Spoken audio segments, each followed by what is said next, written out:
अब यहाँ पर देखिए क्वेश्चन नंबर 5 क्या कह रहा है।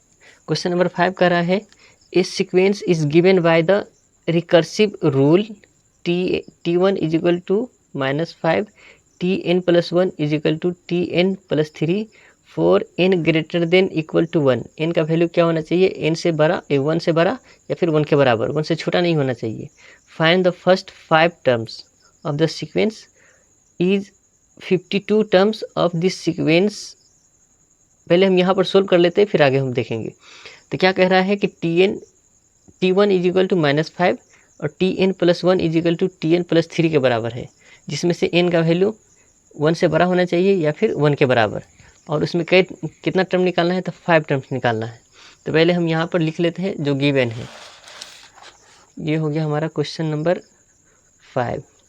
यहाँ है गिवन दिया हुआ है कितना, t1 इज इक्वल टू -5, उसके बाद tn+1 is equal to tn+3। अब इसमें से कितना टर्म निकालना है, तो 5 टर्म निकालना है। 5 टर्म कहने का मतलब कि t1 का वैल्यू निकालना है, t2 का वैल्यू निकालना है, t3, t4 और t5, यहाँ तक हमको बनाना है, लिखना है। तो t1 का वैल्यू तो पहले ही से हमारा गिवन है। अब यहाँ पर n का वैल्यू हम क्या ले सकते हैं, 1 या फिर 1 से बड़ा। तो यहाँ पर लिखेंगे now n is equal to, यहाँ पर लिख लेंगे when n is equal to 1। अगर n का वैल्यू अगर हम 1 लेते हैं तो क्या हो जाएगा हमारा, यहाँ पर 1 रखेंगे तो t1, इसके साथ में प्लस में 1 ऑलरेडी है, तो प्लस में 1 इज इक्वल टू, जहाँ जहाँ हम n का वैल्यू 1 रखे हैं, जहाँ जहाँ n है वहाँ वहाँ पर हमको 1 रखना पड़ेगा। तो यहाँ पर जैसे 1 रखे हैं तो यहाँ पर भी हमको क्या रखना पड़ेगा, तो 1। तो t यहाँ पर भी 1 और प्लस में 3। अब यहाँ देखो t1 + 1 ये बन जाएगा t2। अब t2 बन गया। अब ये t1 यहाँ पर लिखा हुआ है, t1 का वैल्यू पहले से कितना है, -5, तो यहाँ पर लिखेंगे -5 प्लस में 3। अब t2 इज इक्वल टू हो जाएगा -5 में जब 3 को ऐड कर लेंगे तो ये हो जाएगा -2। तो ये हमारा हो गया क्या, t2 का वैल्यू। फिर नेक्स्ट हमको क्या लिखना है, t3। t1 तो यहाँ पर है, t2 निकल गया, अब t3 लिखना है। तो जब सीक्वेंस क्या दिया हुआ है, tn+1 is equal to tn+3। अब t2 निकालने के लिए यहाँ पर क्या वैल्यू रखेंगे, t2 का वैल्यू रखेंगे, है ना। तो t यहाँ पर n का वैल्यू पहले 1 रखे हैं, अब n का वैल्यू जब 2 रखेंगे, when n is equal to 2। तो जब n का वैल्यू 2 रखेंगे तो यहाँ पर 2 हो जाएगा, तो ये हो जाएगा t2, अब प्लस में ऑलरेडी 1 है तो 1, और यहाँ पर भी क्या रखेंगे, यहाँ पर जहाँ पर n है वहाँ पर 2 रखना है, तो t ये हो जाएगा 2 प्लस में 3। अब t2 का वैल्यू, t2 और +1 दोनों मिलकर कितना हो जाएगा, तो ये हो जाएगा t3, और t2 का वैल्यू ऑलरेडी कितना निकल के आया है, t2 का वैल्यू निकल के आया है -2, तो हो जाएगा -2 प्लस में 3। अब यहाँ t3 चल रहा है, t3 इज इक्वल टू -2 और +3, ये जब दोनों को ऐड कर लेंगे तो हमारा आंसर हो जाएगा कितना, 1। इसका मतलब t3 का वैल्यू हमारा कितना निकल के आ गया, तो t3 का वैल्यू हमारा निकल के आ गया 1। अब चलते हैं हम t4 निकालने के लिए।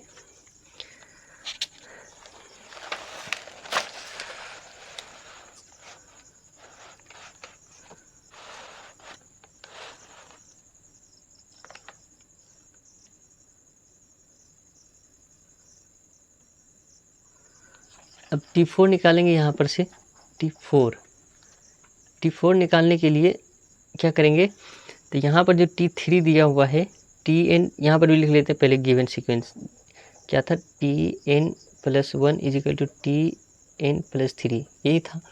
तो हमको क्या निकालना है, t4 निकालना है। तो जब n का value, when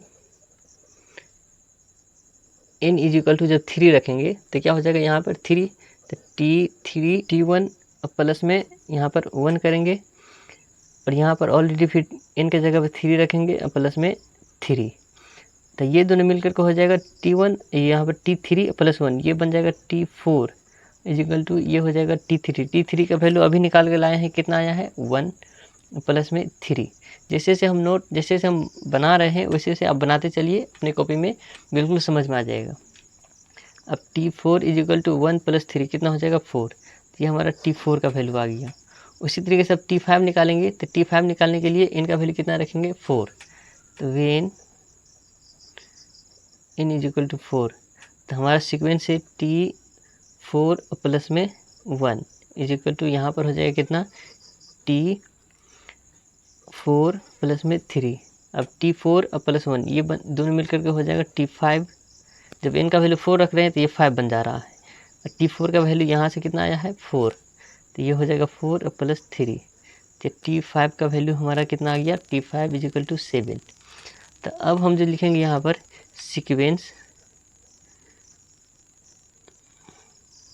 sequence are T1 T2 T3 T4 T5।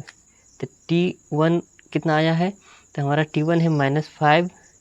T2 कितना आया है, तो T2 आया है मेरा -2।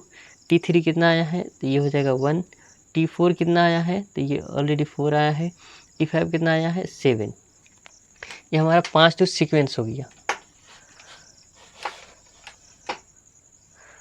अब इसी में आगे क्या कह रहा है क्वेश्चन,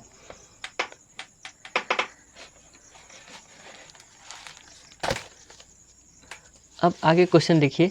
यहाँ पर क्वेश्चन कह रहा है कि is 52 terms of this sequence,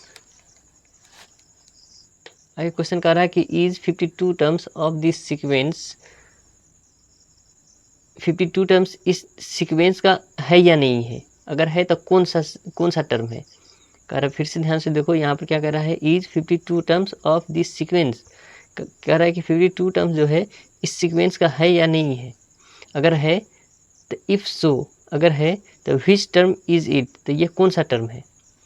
तो ऐसे कंडीशन में हम क्या करते हैं, ऐसे कंडीशन में हम मान लेते हैं कि लेट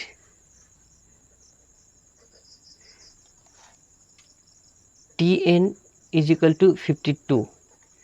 ठीक, ये एक्चुअली एपी का कंसेप्ट है, अभी हम एपी में नहीं पढ़ाए हैं, तो एपी जब स्टार्ट करेंगे तो वहाँ पर और बढ़िया से क्लियर हो जाएगा। तो Tn इज इक्वल टू क्या मान लेंगे 52, और इसको जो है ये हमारा फर्स्ट टर्म है, तो इसको लिख सकते हैं कि T1 इज इक्वल टू कितना है -5, T2 कितना है, T2 है -2। तो इसमें हमको पहले कॉमन डिफरेंस निकालना पड़ता है D, तो D इज इक्वल टू हो जाएगा second terms T2 minus T1। तो जब T2 में से T1 माइनस करेंगे तो -2 माइनस ये T1 कितना है -5। तो जब इसमें से इसको माइनस करेंगे तो -2 प्लस में 5 इज इक्वल टू हो जाएगा 3। हमारा कॉमन डिफरेंस कितना आ गया -3। अब यहाँ पर मानेंगे let Tn is equal to 52। तो Tn का फॉर्मूला होता है a plus n-1 into D.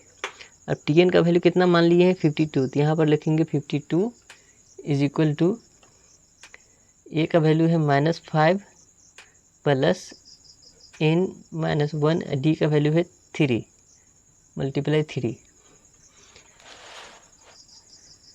ये देखिए Tn इज इक्वल टू मान लिए 52, और Tn का फॉर्मूला होता है a plus n-1 into D. 52 आ गया Tn का वैल्यू, a का वैल्यू है -5 n-1 इंटू डी। अब यहाँ क्या करेंगे, इस -5 को जब इस साइड लाएंगे तो हो जाएगा कितना, तो -52 जब माइनस इस साइड आएगा तो हो जाएगा मेरा plus is equal to n-1 into में 3। जब दोनों को ऐड करेंगे तो हो जाएगा 57, ये हो जाएगा n-1 मल्टीप्लाई 3। इस 3 से यहाँ जब कैंसिल आउट करेंगे तो ये हो जाएगा 19 इज इक्वल टू n-1। इस -1 को जब हम इस साइड शिफ्ट करेंगे तो हो जाएगा 20, तो हो जाएगा n इज इक्वल टू 20। तो हम इसको हम यहाँ लिख लेते हैं। ठीक, आपको अपने नोटबुक में अच्छे से लिख लीजिएगा। तो हम इसको लिख सकते हैं yes 52 is the terms of sequence. अब लिखेंगे यहाँ पर 52 is 20th terms of this sequence, ये हमारा कौन सा टर्म हो गया, तो टर्म हो गया 20वां टर्म हो गया, और ये क्या है हमारा सीक्वेंस का टर्म भी है।